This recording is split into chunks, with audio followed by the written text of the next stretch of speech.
Morning, Mr. Berman. President Trump's pick to lead the Office of Special Counsel appears to be on thin ice, and that, quite honestly, may be a generous take.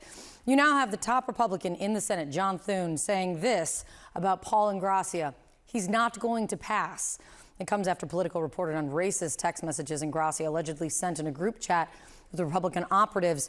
In one message, Ingrassia allegedly texted that the Martin Luther King Jr. holiday should be tossed into the seventh circle of hell where it belongs. In another, Ingrassia, in a back and forth, allegedly wrote, "I do have a Nazi streak in me from time to time. I will admit it."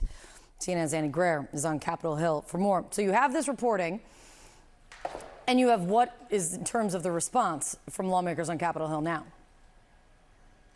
Well, Leader Thune was very clear last night, Kate. He said that Ingrassia doesn't have the votes, and he hopes that the White House pulls this nomination. Ingrassia was expected to meet in front of the Senate Homeland Security Committee on Thursday, and at least one of the Republicans on that committee, Republican Senator Rick Scott, told me last night that he does not support Ingrassia. So that right there is enough Republican opposition to end this nomination, assuming that all Democrats also vote against him, which we are expecting him to do. So Trump nominated Ingrassia to lead the Office of Special Counsel, which oversees all federal whistleblowers and civil servant laws. But his nomination has been clouded with controversy. CNN has reported on his history of alleged racist comments, and as you mentioned, the Politico reporting has a lot of messages in there. I'm going to read you two more of them. In one alleged message, Ingrassia says, quote, "Never trust a Chinaman or Indian, never," end quote.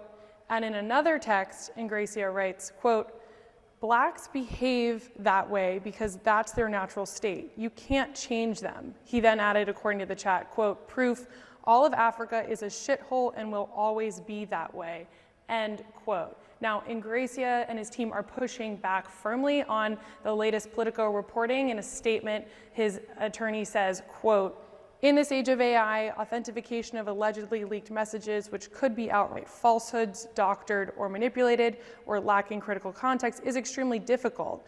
We do not concede the authenticity of any of these purported messages." So it is now in the hands of the White House, Kate, what they are going to do here. But Leader Thune was clear in his message. It's very rare for Republicans on Capitol Hill to push back on one of Trump's nominees, but we are seeing that here.